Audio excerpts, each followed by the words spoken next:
screen. And now, oh, the floor is yours, Sergio. Thank you. Okay, thanks, Paula.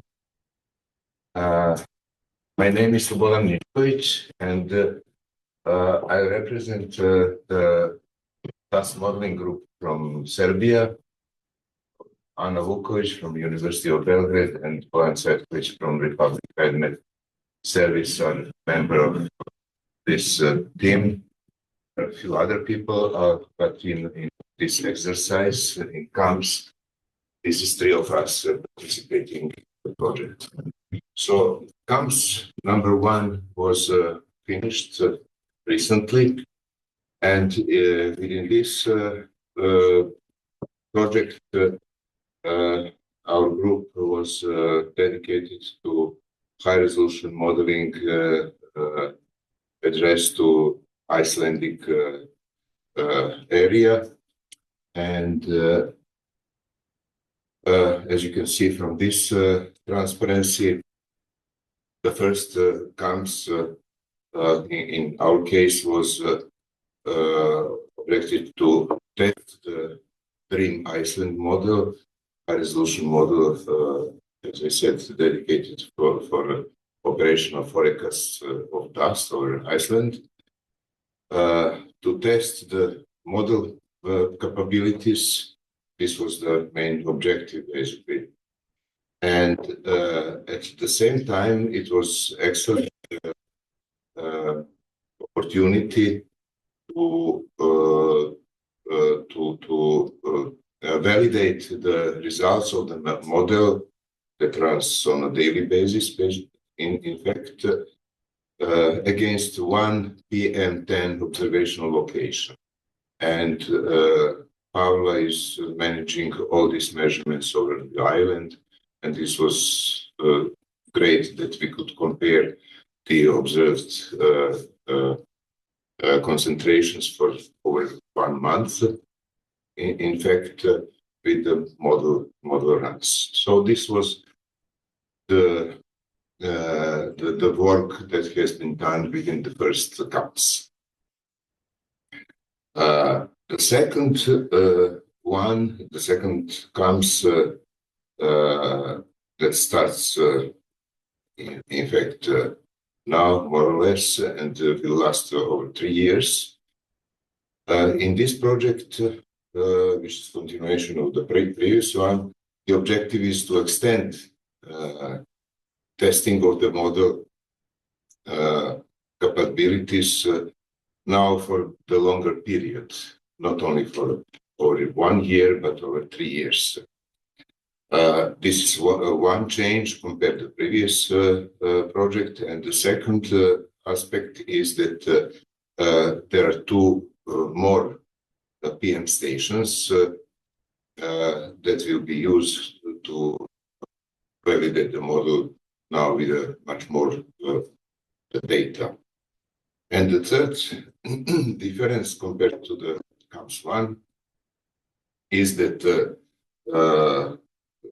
previously we used only 1 month to test the model, but now it will be extended to 3 months over all 3 years. So it will be much more data to really,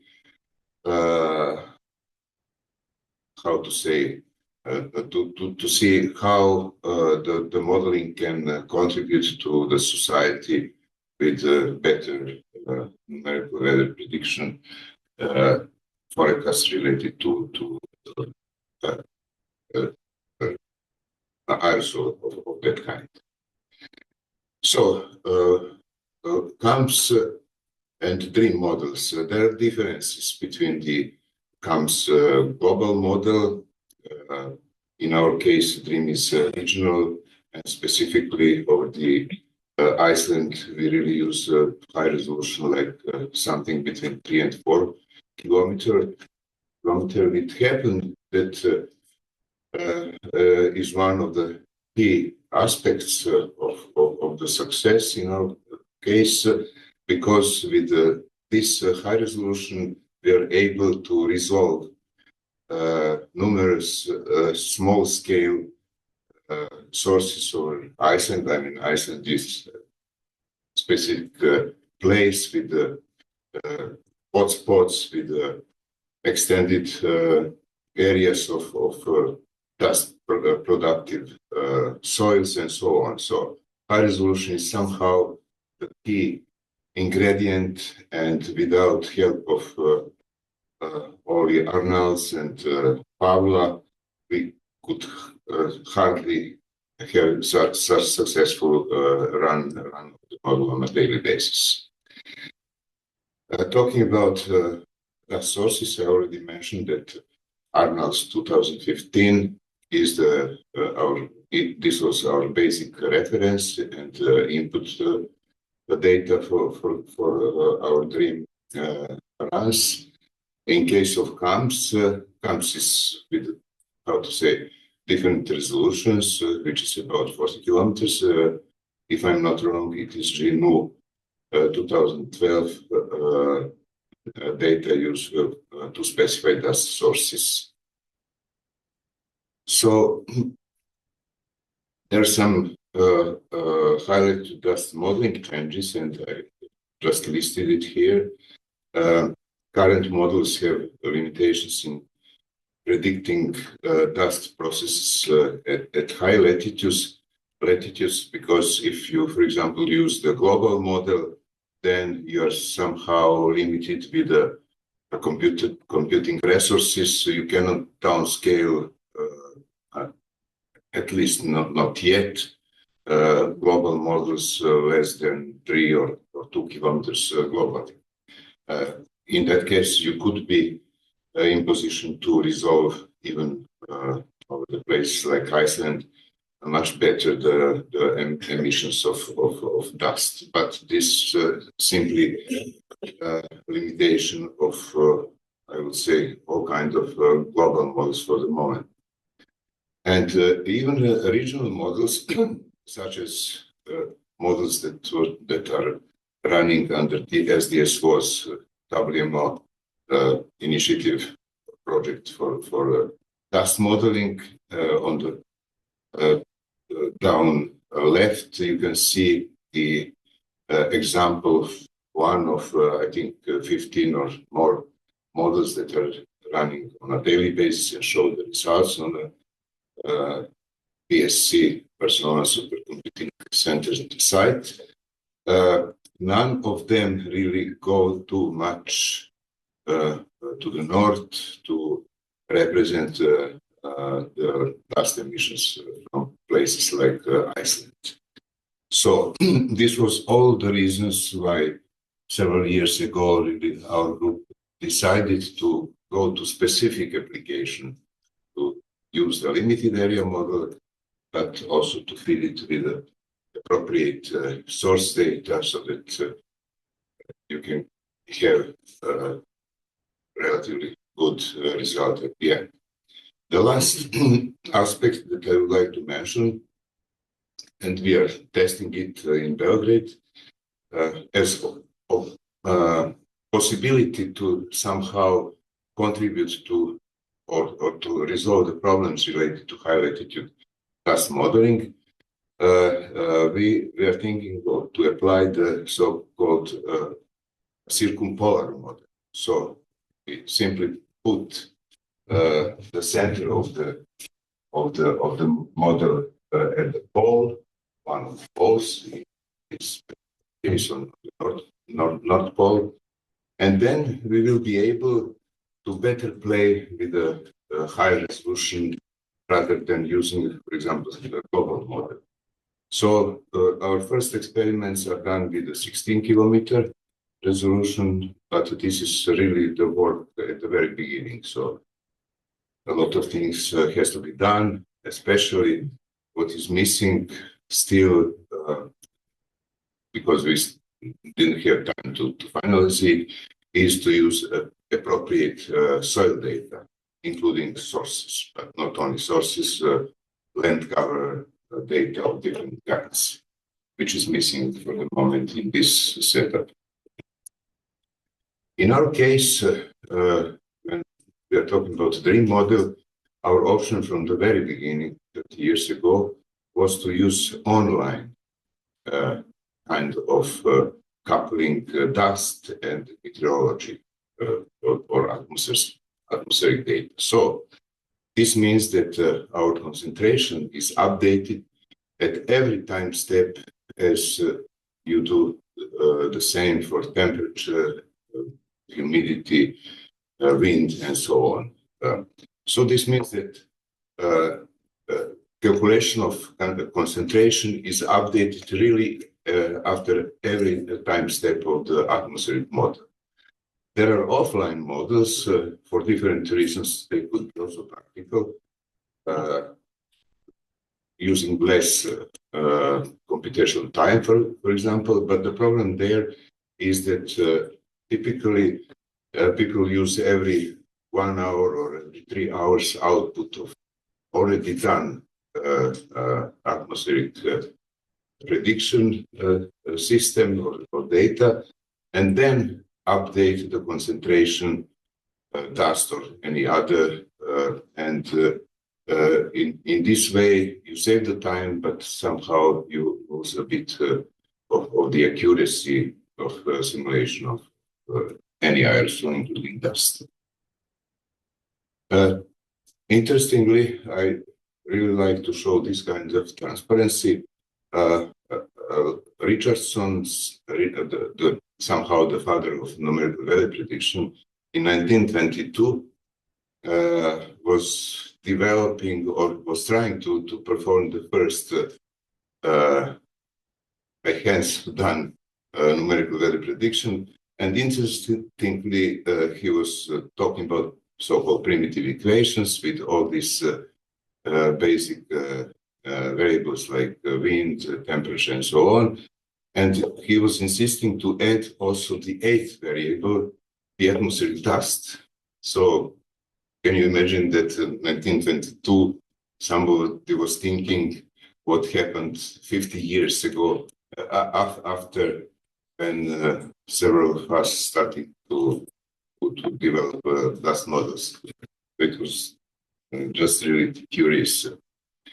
I still didn't say anything about DREAM, although we were presenting in different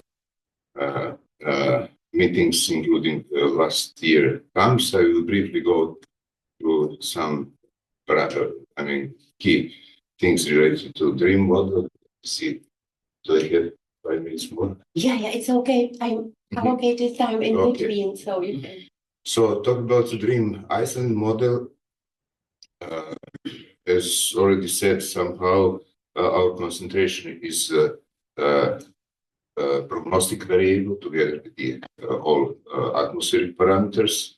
We have 8 particle sizes, and they range from 0.18 until 9 microns. And hopefully we had actually the data observations for several hot spots. You can see them as yellow circles on the bottom of my slide. And sorry? The mouse can be used as a pointer if you want. Good work. Yes, it works. And here you can see what is the distribution of particle sizes that we use in our model. And Pavel just reminded me the name of your colleague. She was providing us with this data for each hot spots. Yes, Lenka Lisa. Lenka Lisa, yes. Thanks to her data, we were able now not to use unified particle size structure, but for each of these yellow hotspots, there are different particle sizes.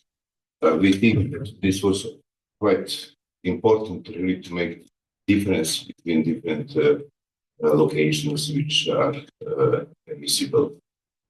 The thing that I would like to mention is that from April 2018, we set up the model together with assistance of our colleagues in Iceland, and then we run the model on a daily basis, said from April 2018. There are two sites. One of them is what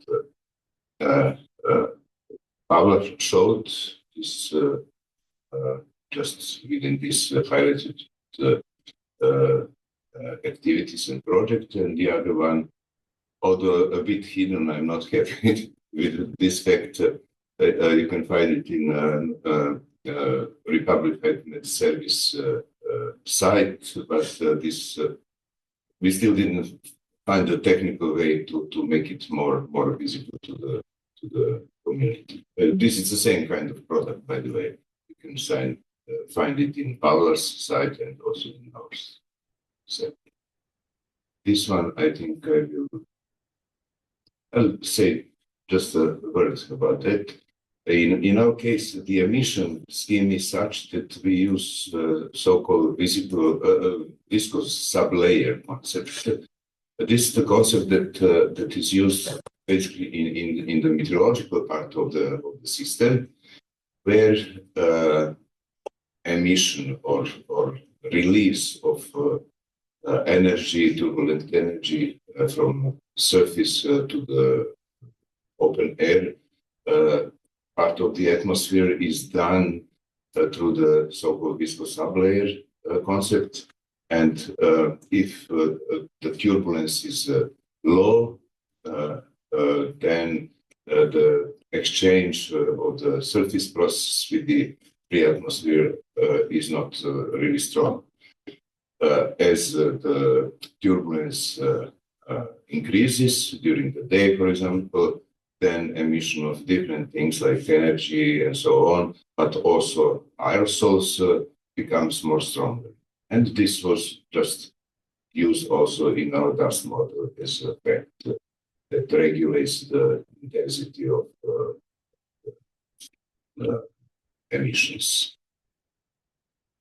So this is April 2024, the model simulations that we use to test within the CAPS-1 the performance of the model. And you can see the number of sequences during the 7th April, 6 to 8 April 2004. On the right, this is, I think, pumps or one of pumps product, and Iceland is here. And unfortunately, I mean, this was not technically possible to also include this area on the map. In case of concerning the project CAPS-1, our commitments group Belgrade was to select 1 month some strong dust emission case, and you can see here the performance of the model, which is black line, and observations which Paula and the group from Iceland provided over 1 month. So you can see that the major pattern was such that the model was able really to indicate a strong emission for this particular site where measurements were available. So this was the major result of CAPS-1. Now we are entering to the next CAPS-2. As I said, it will be a 3-year project. Over 3 years, it will be more observation sites, and the model will be run over this period on a daily basis anyway, but we will focus on several selected cases to not only have only one CAPS number 1 period, but also more evidence on the performance of the model. We will continue to do a good job. So that's all. If I have only 1 minute. 1 minute is okay. Let me remind me. Okay. It's an interesting thing that in our Belgrade group during this crisis of 2010,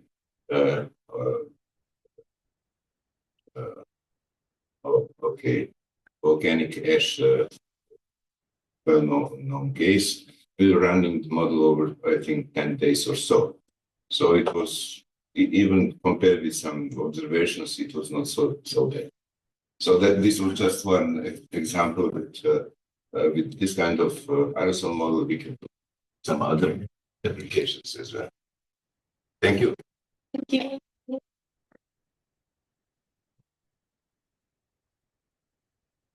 Thank you for this really nice talk. Are there any questions in the room here for Nichko? I will also check online if there are some questions. Just feel free to raise your hand and raise the questions directly. Doesn't look like that.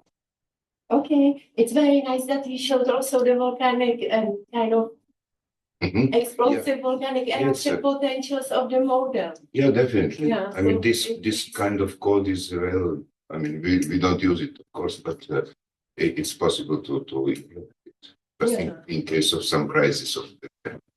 Okay, thank you very much. I will maybe also add with when you were showing all this kind of potential of dust forecasting already in 1920s. There is one document also here in Iceland is from Snorri, already in 13th century, if I'm correct. He also documented dust storms in the area of Reykholt, let's say 100 kilometers northeast from Iceland. So one can find these observations in very old times also here in Iceland already. Great, so thank you very much, Nichko. And our next speaker is, or are there any questions online? Sorry. Yes, please, Brian. Can you just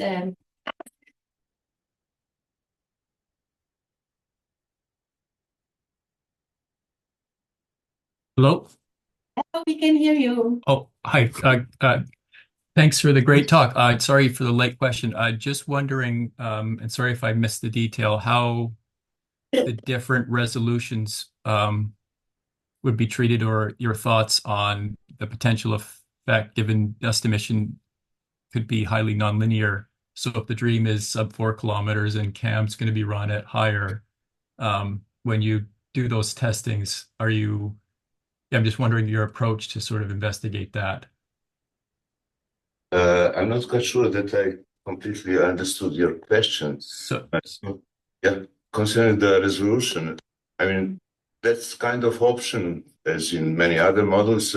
We decide to run the model with this or that resolution. In case of Iceland, we somehow concluded with something between 3 and 4 kilometers. That would be acceptable.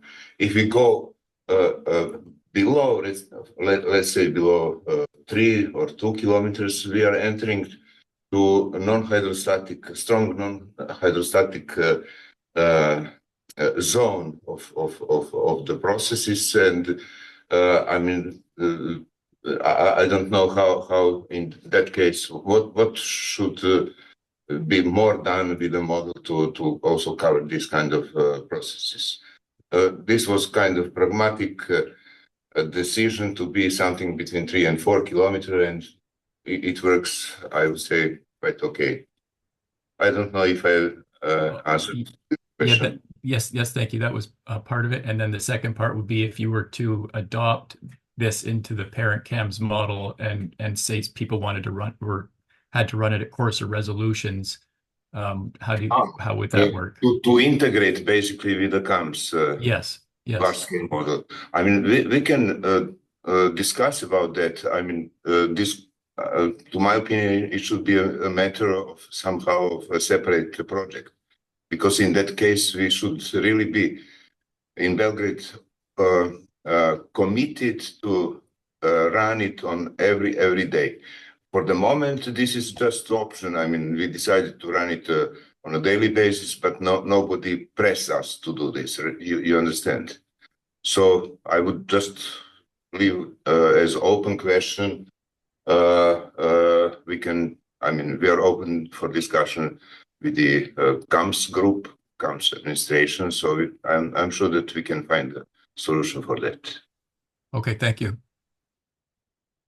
Okay. Thank you, Alfred. And our next speaker is Michal Sofia from Finland, and he will talk about different possibilities of forecasting all variation of different air pollutants. So please, Michal, can you share your screen? And I would ask again in advance if it's okay that we record your talk.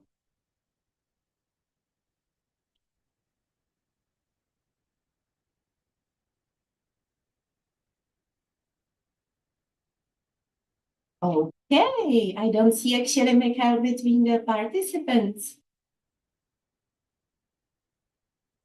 So in that case, I will contact him, and could I maybe ask Samuel Remy to give his talk in this time Yeah, that's no already? problem. Are you prepared?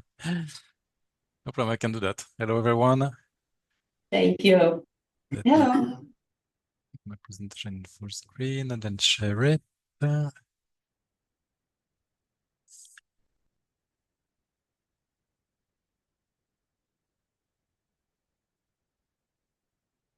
Okay, so you should see my screen. I hope. Yes? You do fantastic. Thank you. Okay, perfect. So it's a nice continuation of Slobodan Stowe, because now we talk about the global CAMS, so global and coarse resolution, and the work we've been doing to try to integrate a little bit of high latitude dust into this big system. So that's something I started to present a little bit last year. So CAMS in a nutshell, so there's a you probably all of you know that quite well, but there's a regional component that's here at the bottom. If you see my mouse, so regional models, and the global component, which is on top, using the IFS Compo system. So this is really the subject of my talk today, is how to try to make IFS Compo evolve a bit to have a better representation of high latitude dust, and then used, of course, in plenty of downstream applications for air quality. So this is CAMS. So CAMS, IFS Compo, the global system that's used for a global CAMS, comes in cycles. Now we're in cycle 49R1 since November 2024. Next upgrade for cycle 50R1 is planned for, well, this spring, in April sometime, with quite a few updates that I list here, which are not that related to dust. So I'm not going to describe in detail, only sedimentation that's getting a bit more detail, let's say. And cycle 51R1, we're already working on that at Hagios and others in the CAMS and camera projects, where we plan to include quite a few aerosols and chemistry updates, and in particular, quite a large desert dust update. If you look here, that's basically moving from 3 bins to 6 bins for the dust scheme, so which will allow a better representation of size distribution.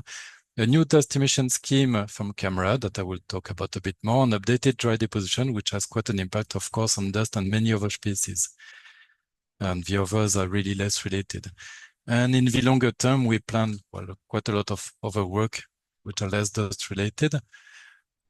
So we had an issue in IFS Compo with the definition of the dust bins, which have been the same since the beginning of IFS Compo since the early 2000s, which are defined at 0.03 to 0.5 and 0.5 to 0.9 and 0.9 to 20 micron radius. And back then, when it was designed, IFS Compo, like the definition of these dust bins, the mass of emitted dust was really quite evenly distributed between these bins. The problem, or actually it's a good thing, that since there's been quite a lot of research on the size distribution of dust at emissions, and in particular, Jesper Kok in 2011 and later papers came with this brittle fragmentation theory, which made the size distribution of dust at emissions much better with the few observations that were available. That's shown on the right-hand side. That's the extract from Jesper Kok's paper. And so basically that meant that dust was assumed to be much coarser than what we had before. So his theory is in like the black line, basically matching the observations, and what few models we're using back then in the 2010s are in different lines. So IFS Compo is not in there, but basically it would be similar to the other models, so much finer than what Koch proposed, and which we are now using since 2019 in Cycle 46R1. We use this brittle fragmentation theory for this distribution of dust emissions in IFS Compo, and that led to, well, some improvement, but also some issues, of course, because given the definition of dust bins, we have a very large majority of dust emissions going into a third supercoarse bin. As shown here, basically, you've got 97 to 98% of emissions going to bin 3, which is in orange here, and very little in the others. And of course, in terms of mass, it's a little bit less unbalanced, but still very much like 90%, because of course the supercoarse dust gets deposited much faster than the others, particularly by deposition, like by sedimentation. So yeah, that's a major imbalance that we have since Cycle 46R1, which we would like to do something about. On the other hand, we have this Horizon Europe project camera, which worked on dust emissions and came up with a new dust emission scheme based or adapted from the one that's implemented in CLAM.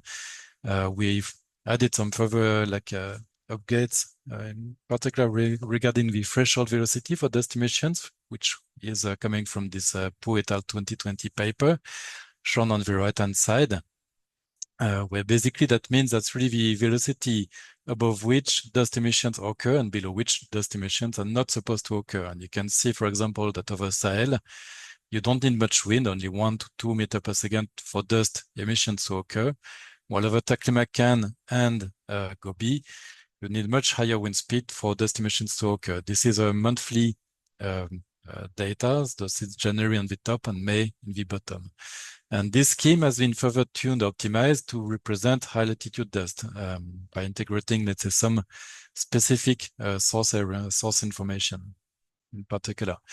And then we have 6 dust bins. So basically the idea is really to split the larger supercoarse bin into 4, so 0.9 to 2.5 and etc. up to 20 micron, which allows for a better presentation of size distribution of desert dust and also a more even distribution of emissions and mass in the 6 bins. That's shown here basically with the 3 bins with a reference 50R1 with the new dust emissions, which is quite similar than for the distribution of emissions into dust bins. And then with 6 bins, we have something that's much more balanced and also for mass. And of course, the super coarse, so from 10 to 20 micron is quite dominant for the emissions, but for mass is much smaller because it gets deposited very fast. It has a very short lifetime. Another aspect of this upgrade that we propose for 51R1, so for 2027, is the dry deposition following another aspect of the camera project. So we had this dry deposition intercomparison between quite a lot of regional models shown here. So JAMECU, Lotus Euros, CLAM, Match, also Mocage is participating, and different IFS Compo parameterizations. And we compared all of that to a large data set of observational data, which quite a lot of uncertainty. And let's say that this intercomparison, so we did that for different kind of surfaces, evergreen needle leaf, water. We have also other surfaces, of course, deciduous, grass, etc. And anyway, in the end, following this work, we decided to change the dry deposition from the Zheng and He 14 that we're using now, which is in green, to PLIME 22, a more recent parameterization, which seems to fit better dry deposition observations, let's say. So in the end, we proposed this dust package, which consists of a new dust emission scheme, 6 bins for dust and updated dry deposition. So we're testing that in forecast only. So this is much faster with a data simulation of aerosols chemistry for quite a few years. And we're testing that with data simulation. So this is really close, or this is actually similar to the operational configuration of global camps, but this is of course much slower. And for that, we have only 2 months, which is really short for validation, of course. We hope to have a few months, but it's taking really a long time.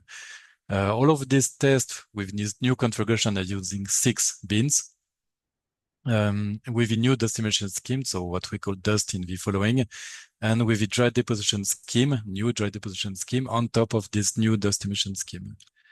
So just to show something that's not related at all to Iceland or to high latitude dust, but that it really improves, this configuration really improves or simulated AOD of like a dust, the main dust regions of Africa. I'm not going to dwell on that too much. And that we have similar results with data simulations, so it's only for 6 weeks, so not that representative, but we have a very nice improvement and correlation over Africa for AOD at 1020 nanometers, so from 0.83, which was already quite nice, to 0.89 or nearly 0.90, and a reduced bias. Okay, but moving on to more specific high latitude dust items for this big change in IFS compo, you can see the changes here in PM10 simulated, so in forecast only in July 2019. For the proposed developments, so the new dust emission scheme and new dust emission scheme and updated dry deposition as compared to reference cycle 50R1. And what you can see is that now we do have some high latitude dust sources over, okay, it's not very clear about Iceland. You've got 2 little dots here. I will come back to that later. But also Ellesmere Island and north of Canada, part of Siberia. So we have some sources now. Of course, question is whether they are well located, and it's another matter. But before we had nothing at all, and now we have something, also part of Greenland. And when you take into account the new updated dry deposition, the picture is again different because dry deposition changed quite a lot PM10, and she's increasing PM10 over most of areas of interest, let's say, but decreasing also over the dust area. But you can see that these high latitude dust sources are still present and even probably magnified by the dry deposition update. So if we zoom a little bit over Iceland, this is still for a single month, July 2019. This is the average PM10 on the left-hand side from cycle 50R1 in forecast only, where basically you can see you've got high PM10 over oceans from sea salt aerosol, but nothing at all over Iceland. And with the new dust emission scheme, you can see some local sources of desert dust over Iceland. And with the new updated dry deposition, those sources seem to be, the PM10 seems to be higher over like those specific regions of Iceland. If we look at PM10 observations, there's not that many, of course, over Iceland, but they're mostly clustered around Reykjavik, but also on the north of Iceland. This is for 2017 on the left-hand side and 2019 on the right-hand side. And green, sorry, I didn't put the label here, that's wrong, but green is the reference cycle 50R1 and red is within all of the new developments. And we can see that we have some clear signal from dust episodes that we didn't quite see before. For 2019 seems to be quite positive for June and July, but we also have clear false alarms, like here, for example, or some events that we don't see that well, like for example, this end of July or early August 2019 event. So let's say it's probably better than what we had before because we had nothing, still some progress that could be done. If we try to look at a bit more detail or some less routine observations, we had this Hilda network provided by Konrad Kendler with, well, that was very helpful. So thanks, really a lot of thanks to him. And we focus on this mirror station in South Iceland in the summer 2020. And the observations, so this is PM10 again, the observations are in black from May to September 2020. And before we were too low almost all along, basically, this is log scale really on the left-hand side. So that's quite extreme differences. Now we are often too high. So maybe we see too many dust events with this new configuration, but that's really a very first, let's say, attempt, I would say. So to conclude on this work, we introduced a degree of high latitude dust representation in cycle 51R1 IFS compo, which should become operational in 2028. So this is still really quite some time in the future. Of course, as Robin highlighted, it is very hard to represent those fine or those small scale high latitude dust sources with quite a coarse resolution. So this is really a first attempt. Evaluation is very sketchy. We rely on PM10 and some observations scattered around Greenland or Iceland, but so any observations is welcome to help on that. And every kind of feedback is welcome on this work, and hopefully later on the forecast from the global camps around, let's say, high latitude dust sources. Okay, so thanks a lot. I think I'm done. And I'm happy to take any questions, of course. Yeah, clapping. Thank you very much for really amazing updates. Thanks. And I will ask if you have questions for some here in the room. Not really, so maybe online. Yes, maybe I have Excellent. a So, question. Yeah. Thank you. Thank you, Samuel, for this nice presentation. Maybe just with the output that is provided by CAMS, is there any way to discriminate the dust observation with the ash, for example, in Iceland? Well, for the global system, it will be hard because we don't represent ash. And for dust, we do hope to introduce some high latitude dust, but right now there's not that many. So I would say it's quite hard. I mean, but you need to rely more on observations or like finely detailed model, like the DREAM over Iceland. It's probably not so easy. We do that, let's say, experimentally, but for the routine operational camps, I don't think we're quite able to do that. Okay, thank you. Because yeah, I was thinking that the kind of observation you can get from geostationary satellite and the composite, well, you cannot really discriminate. And well, we are trying to do some effort with a new algorithm to dissociate. Of course, with hyperspectral sensor, you can dissociate. But I was just wondering, in case, well, of course, you don't have any ash product from CAMS, but maybe there was some flagging or other type of parameter that you could use to discriminate. But thank you for your feedback. No, no pleasure. Thank you. And maybe Daniel, can you also raise your question? I saw there was something in the messages. Okay, I didn't see. Well, let me stop sharing then. Maybe it's a deep night for Daniel. Yeah, okay, Daniel Bellamy. So I will read it. So Daniel Bellamy, he asked. No, we don't have sediment texture information. No, so basically, and the source function, there's not really the source function. Actually, no, we use some roughness information and we embed, let's say, some high latitude dust information into this surface roughness input. So no, there's no sediment texture information in what we use. Yeah, that was the question from Daniel. So you just answered. Okay, so and Daniel likes the answer. So good, fantastic. That's good. And now I don't really know how to proceed because we are slightly before the schedule. So do you suggest we just proceed with the next talk and don't wait until the allocated time? I guess so. So the question is if Mark is available and could present his talk already now. Yes, hi Paula, I'm ready. Fantastic, thank Okay. you. All right, okay, so let me share my screen. Take your time, we have plenty of time now. Yeah, okay, no. I had a very short presentation as well, so I can really take my time. Right? Okay, so let me share here. I'll actually introduce you, sorry. Oh yeah, so sorry. the next speaker will be Mark Barrington from ECMWF, and his talk will be on the CAMS perspective on volcanic activity in Iceland in July 2025. Okay, so thanks. So can you see my screen okay? Yes, we do in full presentation mode. Right, okay, yeah, so thanks, Paula. So yeah, I'm not going to talk about dust this time. I didn't have a lot of time to look at many examples last year, but I think with the developments that Sam's leading with Chimera and where we might have then a better representation of high latitude dust sources in the future, then this would become more part of the monitoring work that I'm involved in at ECMWF as part of the CAMS team.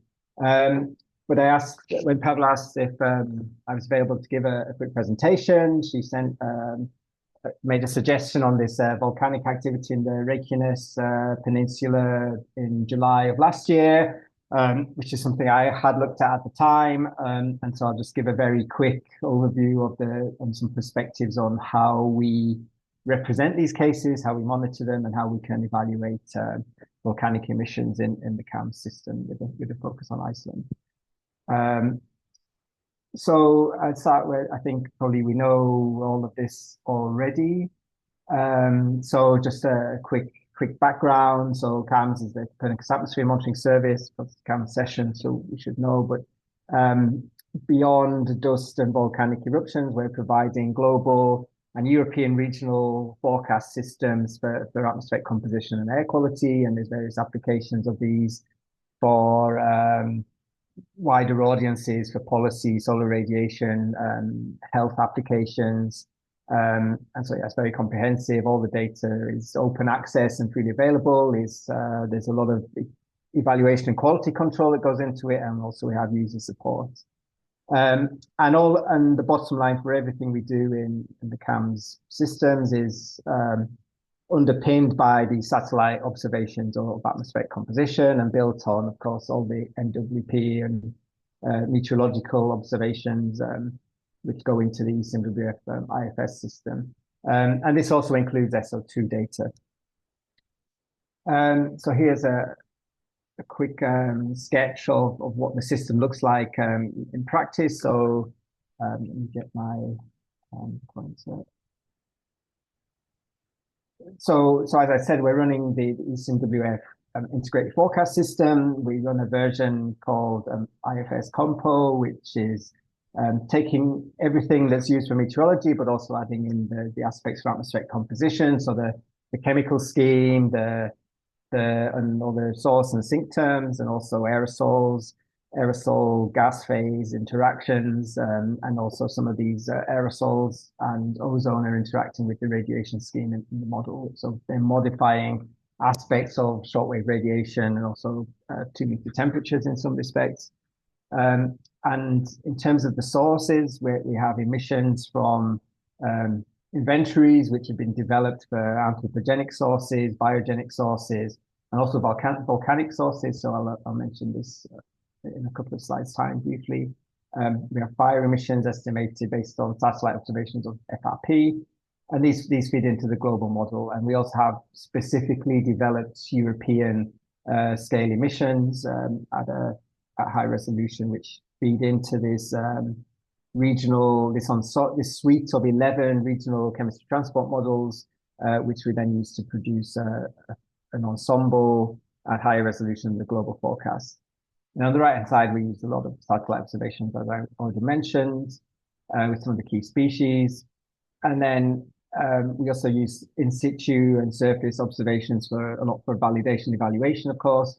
And then also in the regional system, these data from the EEA network are assimilated. So we have an analysis which takes into account observed information on different pollutants. So I'm going to talk about this volcanic activity last July. And then thanks to Paula for sharing these slides, which are from Amanda and Anastasia, and then just to give a bit of the background. So this was at the time the latest in several months, I think, already of activity, with new fissures opening up and a lot of SO2 being released. And this particular episode was started on the 16th of July. And on the right-hand side at the top here, so this SO2 from this activity was detected by, this is from TROPOMI, so Sentinel-5P. And this is the information that we're assimilating in the CAMS global forecast to represent volcanic eruptions such as this. Come to talk about that in the next slide, in the next couple of slides, but just on the bottom left and right here are some of the photographs included in this short presentation that Pavel shared, just to show the visibility impacts. And of course, in this reduced visibility, there's a lot of sulfate aerosol and things that are probably not too great to be breathing. Okay, so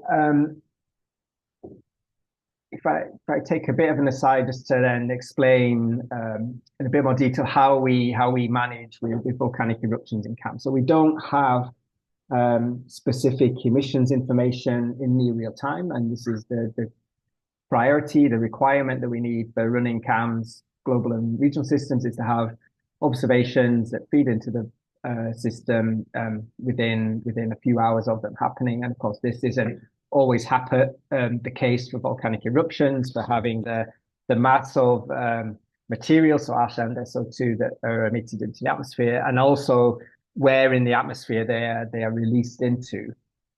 Before I go into the two tables here, at the bottom here, I've just added comments that we do through this emissions inventory developments. There was the development of an in situ or outgassing volcanic emissions database, which was based on this NOVAX network, which is a global network monitoring at the crater, I think is it 32 or maybe more volcanoes around the world. And this information, in combination with some mesotopomy data, was put together to compile an inventory that we also have available. And you can access this from our emissions inventories section in the atmosphere data sort that Dominic's given there. So on the face of it, the model itself, this is the only knowledge it has of volcanic eruptions or volcanic activity at all. It's just anything that's outgassing. But then when in the case of a more significant eruption, we're really relying on a satellite observation of total column SO2 to be able to then initialize that in our global system.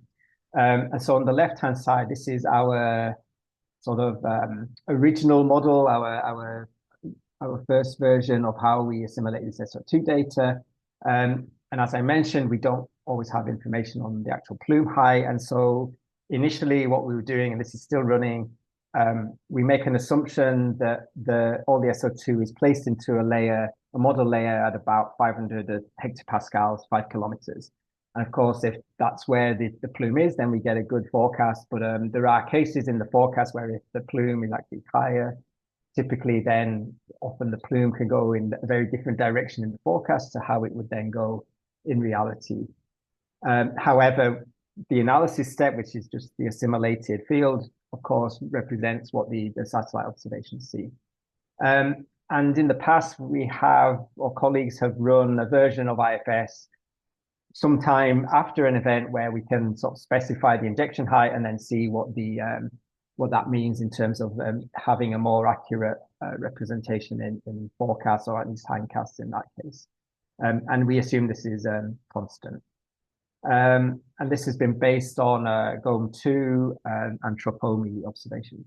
A few years ago, my colleague Antje Innis started to develop, or has been developing over a few years now, the assimilation of SO2 layer height information, which is observed or retrieved using Tropomi and IASI. So Tropomi is UV visible and IASI is infrared. So that also gives us more observations at different times of the day, because of course the UV vis doesn't observe in the non-daylit part of the atmosphere.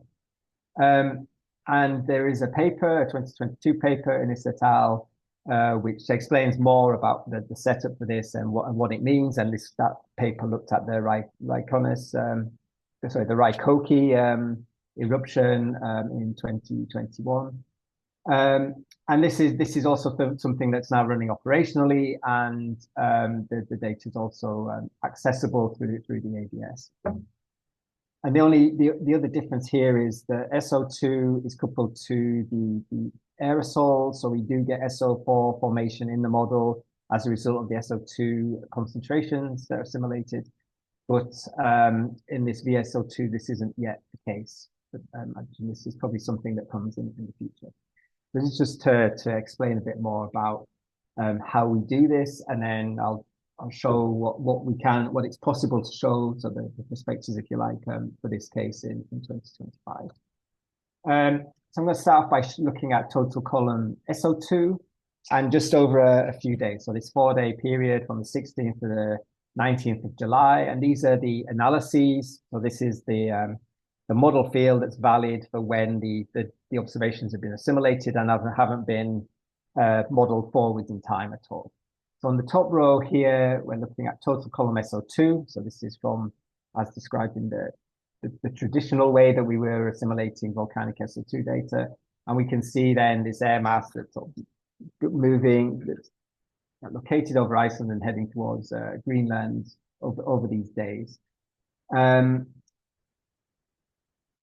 however, when we look at the VSO2, which is in this bottom row, this is the volcanic SO2 assimilation with the layer height, we see a slightly different picture. We're seeing much more localized total columns, or this is an integrated mass over downwind from the western parts of Iceland, but we're not seeing it really go anywhere else or persisting in the analyses. And this is possibly a combination of how it's being processed in the model, but the SO2 is processed in the model, but also with this layer height information, we need that observation of the layer height to be able to then assimilate these observations as well. So the truth is possibly somewhere in between these two different analyses.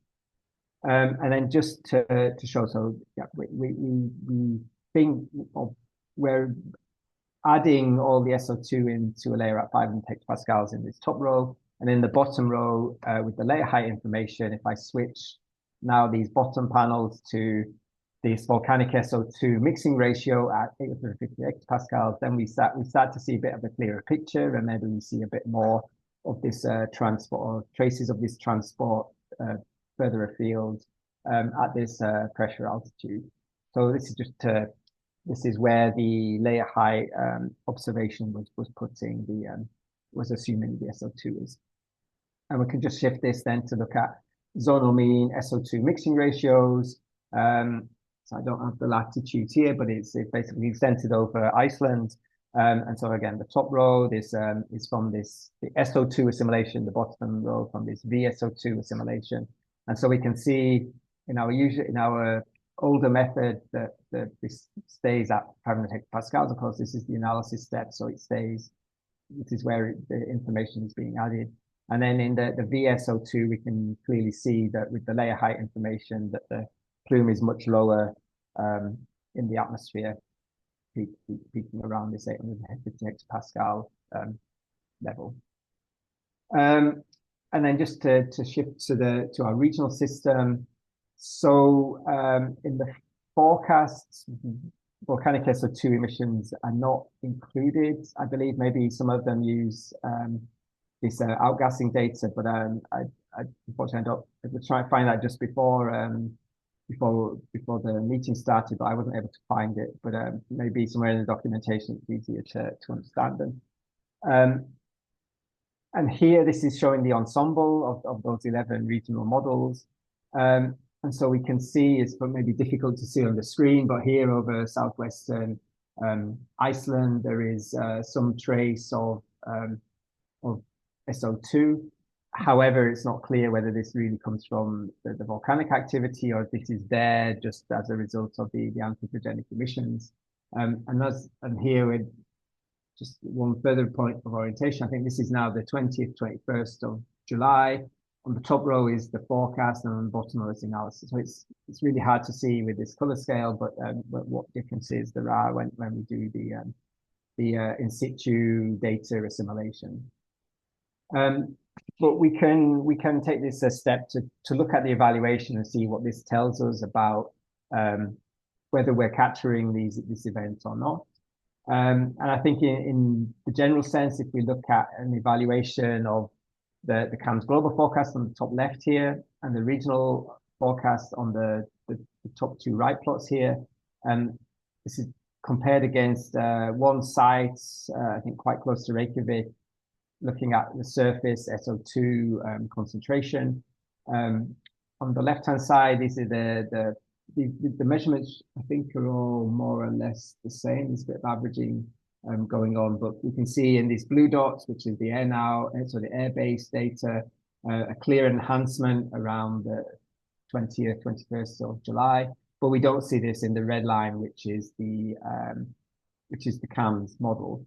There would be a red line, which is our control forecast, and a green line, which has the assimilation, but the assimilation doesn't have an impact. And this is what we saw in the previous slide, or that zonal mean mixing ratios, the mixing ratios are not getting to the surface in that SO2 field. And then with the regional, the plots in the middle, so this is looking at daily mean observations in the gray, and the ensemble model in the orange. This is actually analysis, and we see that in the ensemble, we don't capture really much of an enhancement or anything in terms of this, the peak that was observed. However, because we have 11 models, we can kind of try and break it down and see maybe in the median of these models, we don't see much of a strong signal, but in individual models, they do seem to pick it up a bit more. But these are kind of special cases, and it isn't the norm across all the models we have. At least in this case for the Icelandic volcanic activity. Sometimes with Etna and any other volcanoes within the domain, you can get sometimes we get a bit better representation. But yeah, it really depends on a case-by-case basis. And maybe just to finish, I didn't have time in the end to do the evaluation for this VSO2 field, but this bottom left plot is showing in this blue-purple color. So this bottom line, this is the SO2, so the same as from the forecast in this panel above. And this orange line is the surface concentration of the VSO2 field which comes from this layer height information.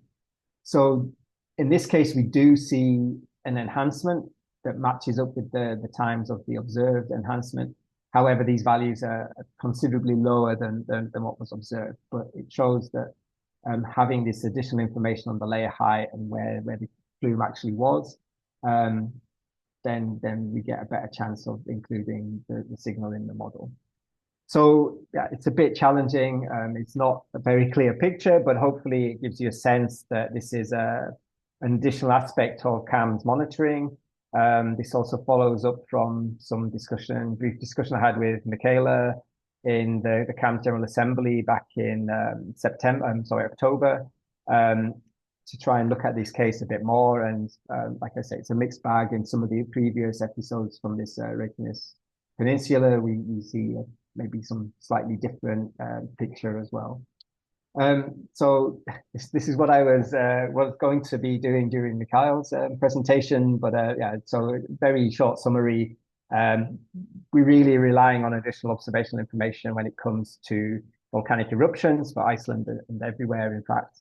The information on the layer height improves this vertical distribution of SO2, but if we don't have a retrieved layer height to assimilate, then we're just still relying on the SO2 total column and this assumption of 500 hectopascals. However, in all of these cases, we do have quite comprehensive set of tools for being able to evaluate our global and regional forecasts in near real time. Some of these tools are available on the web in real time as well. So this on the previous slide, I had the link to our regional evaluation server, which has the latest forecast analysis, but you can also look over the last 3 years to see how PM 2.5, SO2, ozone, NO2 has compared for all the European domain. So it goes a bit beyond just the SO2 as well. So thanks for your time. Thanks for the opportunity. And if there's any questions, please.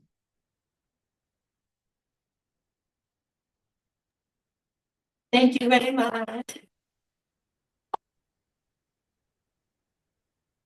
It was a really remarkable event. So I would ask here in the room, do you have any questions for Mark? Doesn't look like that, but I noticed several questions in the online place. So maybe I would ask you to raise the questions just to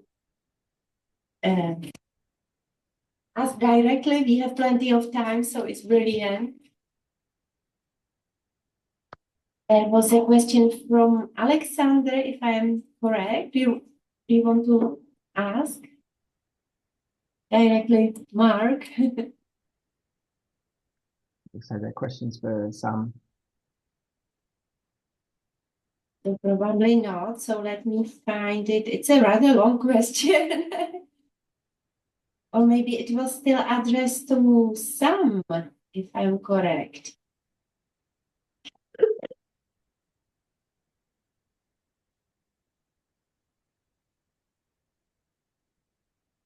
Oh, well, because we have a time, I guess it's a convenient maybe to read the question, but I believe, Mark, the question was for Sam, not for Yeah, you. I So think so.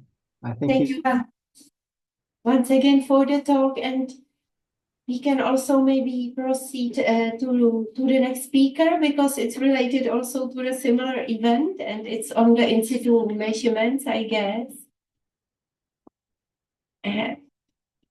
Yeah, I believe so. Let's do it like that. So the next speaker is Linur Arnason from the Environmental and Energy Agency of Iceland. He's also part of the CAMS NCP Iceland, and he will talk about the sulfur dioxide measurements during this July 16, 2025 eruption. And Linur, will you agree we will record the talk? Sure. Okay, so I will keep the recording. Let's find the presentation. Clicker or use or just the mouse? I think it's the best, the mouse or the pointer. Yeah. So we have to share the slide, share the screen.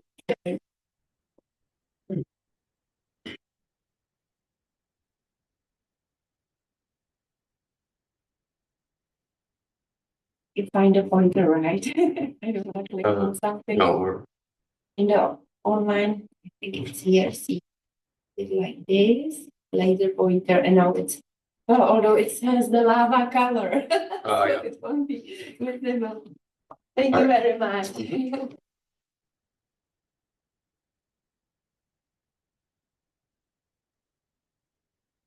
So, my name is Linur Arnason. I work in air quality at the Icelandic Environment and Energy Agency, and I'm going to talk about our SO2 measurements during this last eruption.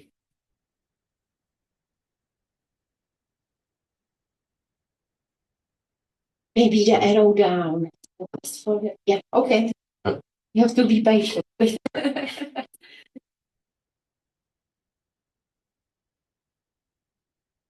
All right, just so everyone knows which region we're talking about, this is the Reykjanes Peninsula, where we've had 12 eruptions, I think, over the past 4 years. As we talked about yesterday.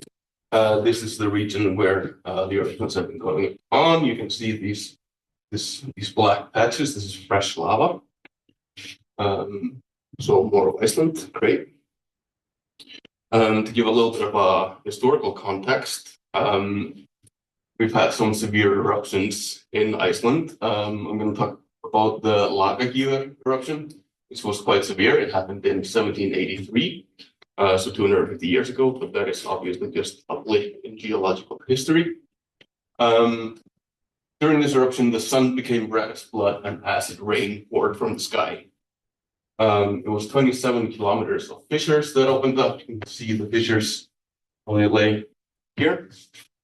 And during this event and the next few years, over 50% of livestock and 20% of the population died. The ash cloud that was emitted, it cooled the northern hemisphere by about ½ degree. And the consequences of this lasted many years. And for instance, some people have connected this to starting the French Revolution, stuff like that. So, yeah, can be quite impactful. To see how the SO2 plume travels, I feel fascinated to see that it travels more like a stream than a diffuse cloud or anything. And this is a screenshot from the SO2 prediction from the Met Office here in Iceland. You can see that carries out to sea first, but then is carried back and sort of under country. And this is a satellite image from the same time. You can maybe you can't see that well, but the smoke is carried in this loop around So it's highly weather dependent that way. This is from the Sentinel-5P satellite from an eruption in 2024. You can see how the plume starts right there, and then it gets carried over Europe like a wave. Hits the UK and other places, and indeed the highest SO2 peak that we saw from this eruption was not in Iceland, it was in Edinburgh. And this is a screenshot we got from colleagues. There we have a peak of almost 1,200 micrograms per meter cubed. This was way higher than anything we measured in Iceland at that time. To further illustrate the point, this is the Hohlhraun eruption that happened in 2014, but this is the screenshot that was sent from colleagues back then. This is in Austria, so it travels quite far, obviously. This is elevated peaks all over Austria, basically. It's connected with that eruption. Now, we've had put up a bunch of new monitors since this series of eruptions started. We put them up in population clusters around the Reykjanes Peninsula, so that we'll be able to alert people with short notice if something happens. So this is the number of monitors before. See them here in the green. And this is after. So we've added a monitor in every population cluster. Here's one good calibrated monitor, but the rest is these portable uncalibrated monitors that we talked about yesterday.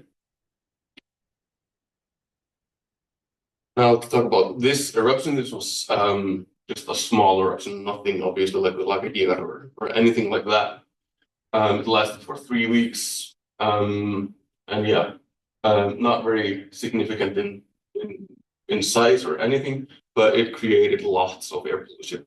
And this was the first time really that we had a lot of air pollution in Iceland from these eruptions. Now just take a look at the progress of the eruption. We used the fantastic Sentinel-5P satellite. Again, this is the day before. I don't know what this is, but here we can clearly see that it has started. You can see the plume being carried out. Next day, you can see it has also traveled like a wave up here, rolled around over the island. Here's out some more. This is the sort of significant air pollution event where it also carried over the island. Before that, we've just been incredibly lucky in that it has basically been like this most of the time, where it just carries south. Yep, that's been great for us. And it continues to do that for a little bit. And then it's obviously dying down as it progresses. And then for the last few days, we don't see much. All right, so let's take a look at some measurements. I'm going to focus on this cluster first, the populated areas in Reykjanes, aside from Grindavík, the town next to the eruption. We'll get to that. So these are the SO2 measurements for the duration for these 7 stations. So this is the beginning, and this is 3 weeks. As you can see, it peaks regularly along the way, and you can match that with also the Sentinel-5P images, where you see when it carries over, it gets elevated peaks, obviously, but the highest measurements were here in the beginning, where in the town of Njarðvík, we had a peak of around 6,300 micrograms per cubic meter. And then as the eruption dies down, we see smaller peaks. And yeah, this is the first day, so we're always happy to see the biggest peaks. All right. Numbers, this is way too many numbers. I realize that. We'll get through this, show you what to look for. I've color-coded the town names, so you can see it matches the colors here. And this is what we want to be looking at. These are sort of the peaks that are happening in the town of Garður here on the northernmost edge. There's a peak of around 800. Let's see, Sandgerði, that gets up another peak that's a little further down here. Also 130, that's not much. Keflavík and Njarðvík were the two towns that were hit the most. And then for other towns, like Ásbrú, which is a town right here, there's almost nothing measured. And that's as opposed to Njarðvík, this town 4 kilometers over, where we're getting this peak of 6,300. So I find it fascinating to see the division in this. And yeah, basically what happened is the plume carried, or this is sort of how the plume carried over the area, where it like hit some areas very hard and it completely missed other areas. This is also a 10-minute resolution, so you can see that even though we got in Njarðvík peaks of 3,600, 6,200, this episode only lasted for about 40 or 50 minutes, thankfully, and then it just got carried away again. Another peak happened a little bit later, but then that also got carried away. And yeah, this corresponds obviously with this first day. Now, to take a look at Grindavík, the town that has been actually hit by lava. And you would expect there to be high SO2 peaks in this town right next to the eruption, I guess. But what we find is there's almost nothing. So this is the first day again. This is 3 weeks of the eruption. The red monitor is the sort of good calibrated instrument. This blue is the uncalibrated instrument. So this can be just considered noise, the baseline. But we see peaks basically on the 20th and the 21st. So a few days after the eruption started. And this happened in this day when it started carrying out there. So again, the wind blows over the town, and that's the significant factor.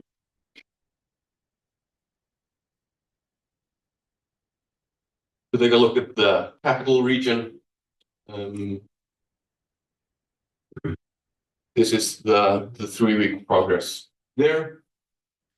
Yeah, basically, again, not much, thankfully. It was only in this one day here where the wind carried it over the capital region that we get big peaks. Biggest one up to almost 3,000. But again, maybe you would expect there to be more SO2 pollution since it's pretty close. Now, what did happen was we got a lot of pollution, but that was in the form of this volcanic smog as opposed to SO2. So, as we've seen, the SO2 sort of moves in a column or a wave, and it leaves in its wake this sort of bluish fog. In Iceland, we call it blue mist. It's called volcanic smog or WOG in English. And it gets created when SO2 reacts with oxygen and water vapor in the atmosphere along with sunlight and converts to sulfate aerosols. This conversion can take 1 to 3 days, depending on humidity, temperature, and more. And this is more like a diffuse fog than anything else. So this is the pollution that sort of lingered over the whole island. And we were actually very unlucky for the first time in Iceland that we didn't have any wind. It's probably the first time in the 1,000-year history of our nation that we didn't have wind for many days. So yeah, it just sort of sat over the whole country like a fog cloud. Oh, and yeah, it aggregates into to sulfate that shows up as PM 2.5 and PM1 on particulate matter monitors. So this won't be picked up on SO2 monitors. So I just wanted to, in the end, show a few pictures of this. So this is the capital region. You're supposed to see mountain here. This is also Reykjavik. You see it's quite thick. This is Akureyri. This is way in the north. There's also supposed to be a mountain here. Can't see it. And then we have also the south coast. So as you can see, we had this very thick fog laying over everything. Not very pleasant. Well, that's it for me. Thank you for your time. In case you want to access this data and these measurements, I'll be happy to provide them. You have my email there. Yeah, conveniently behind the thing. So, thank you. It's like one of the most severe air pollution kind of events ever happening in Iceland, isn't it? Yeah, well, maybe since the lucky year, at least. Yeah, okay. So I will stop share and do somebody has any questions here in the room? Did you wait, I have to give you the floor.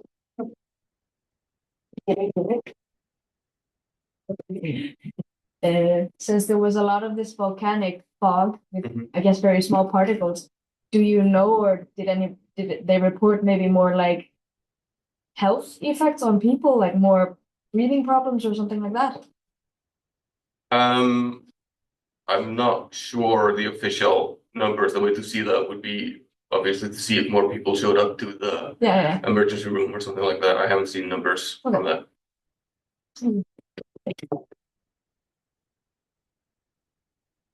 Is there any question?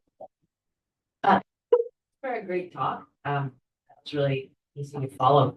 I have a couple questions. Did I hear you say that your agency has one well-calibrated standard monitor and then the rest are low cost? No. So we got 7 new good monitors. We put one in each population cluster around the Reykjanes Peninsula, and then the Icelandic Met Office also has a lot of these portable monitors that you put up around the eruption site. Okay. And then my other question is maybe kind of silly, but as a person who doesn't live in Iceland, now I'm wondering, does Iceland have like a emergency preparedness plan that would include maybe gas masks for vulnerable population members if your meteorology started to be unfavorable for more than, the 10-hour or 8-hour long chronic exposure limits? Right now, all that we can advise people to do is just stay indoors with windows closed and no air conditioning. These sort of, regular, what are they called, M95 masks or something, they don't work for SO2 pollution. So that's sort of all we can do for now. The problem with being engulfed in this sort of pollution is that it is literally everywhere. So you can't escape anywhere either. No, and the meteorology should help you, but if you were to be very unlucky, that would be interesting. Yeah. So for the best. Great point, thank you. So, and have you experienced that yourself? Did you have some, I don't know, snoozing or your eyes were irritated? I felt it a little bit. Yeah, but Definitely. nothing serious like. Nothing serious for me, but people are, you're saying in English, some people are way more sensitive to it than others. So maybe I imagined it. It's not a question. But when I got out of my car yesterday here, I thought I smelled sulfur. Did I imagine that? It's supposed to be in direction southeast, yes, I guess so. There is one geothermal plant. Yeah. there's a Maybe, couple or of it was plants, the, yeah, plants well, on it. hydrogen, the hydrogen soup H2S. smells like Yeah. eggs a little bit. So you guys probably don't smell that anymore. I did. Even in the dust- Tracy's. The dust Even in was- Tracy's. yesterday. We are lucky to experience everything. And there is one question online, so just a second. Yes, Mark, please can you ask? Yeah, thanks. Yeah, very, very interesting talk. Thanks a lot.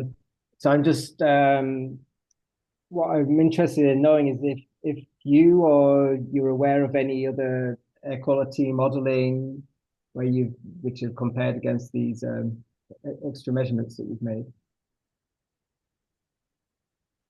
Sorry, I didn't quite get that. Oh, Is there sorry. the last part? Yeah, just wondering if there are any modeling studies or modeling activities around these events that you were measuring and how they compare against what your observations. Oh, yeah, the Met Office, they make an SL2 forecast where you can see the plume. That was one of the screenshots I shared in the Is talk. that the British Met Office who runs the model, actually? No, the Icelandic Met Office Yeah, has okay. the I SL2 thought there was forecast. also by the British Met Office. Okay, maybe. I'm not sure about it. Maybe they cooperate together. But yeah, there are some attempts when there is the event, right? They provide information, Yeah, the model. and that has been shown to be quite effective to where you can see where the plume is traveling. But there are more issues with determining the concentration in the plume. But it's been extremely useful to see where it is. And I guess there is also the private company Belvingur by Yeah. Olav Rungvaldsson, and he also provides on his website estimates of the SO2 concentrations when there is some event like this. Yeah, they didn't do it for this eruption actually. Yeah, So we okay. didn't have there. Yes, so that's Okay, how it's. thanks.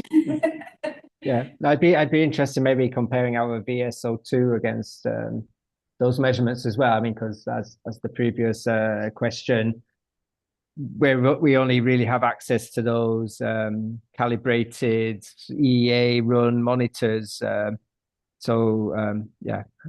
if you've got local sensor data, maybe at least just to see where this VSO2 parameter lies relative to those sort of wider field measurements would be quite interesting, because also those measurements I showed are really just, it's Reykjavik, so it's not quite in downwind of where you showed the plume was going either. Isn't the Purple Air monitors actually available online on the website of the Purple Air? Yeah. So yeah, I think Mark, you can access it's a global network called Purple Air Monitors, and you we're aware. Yeah. can find the data there. Okay. Well, thanks. Yeah, thanks a lot. Okay. Are there any more questions? There's a Melissa, yes, please. Hi. Hi, sorry, I was trying to turn on my mic. No, it is the Icelandic Met Office who's doing the SO2 forecast for pollution within the communities of Iceland. Excellent. Thank you for clarifying, Spring. Great. So if I'm correct, there is no more questions. And even though we didn't have one speaker, which I apologize for, we are still on time. So I would like to thank again all the speakers of the morning session. Here in the room, and now we will have a lunch in Iceland, and we will meet for the session 5 of the workshop already at 1 o'clock Icelandic time.